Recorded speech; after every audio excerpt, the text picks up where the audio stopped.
عايزه بقى تعملي شوربه فراخ صح الصح، تعالى اقولك ازاي تعمليها. اول حاجه طبعا اوعي تحطي الفراخ على الميه المغليه على طول كده. تاني حاجه اوعي كمان ما تحطيش الفراخ غير لما تعملي لها التتبيله اللي هقولك عليها.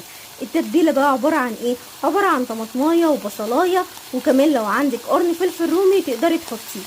تضربيهم مع بعض كويس جدا في الكبه وتنعميهم، هتنزلي عليهم بملح وفلفل اسود وشويه من بهارات الفراخ، وتتبلي الفراخ كويس جدا بعد ما تغسليها كويس جدا بالمحلول اللي احنا على طول متعودين عليه. ولو مش عارفه المحلول دوت ابقى اكتبهولك في الكومنتات ان شاء الله. بعد كده حله على النار تكون سخنه مش مدهونه اي حاجه خالص، وتبداي تنزلي بقى بالفرخه بتاعتك وتديها تشويحه على الوش ده وتشويحه على الوش ده لحد ما تديكي اللون اللي انت شايفاه دوت كده. وطبعا هناك بيكون في ميه سخنه بتغلي علشان خاطر نسقيها بيها على طول.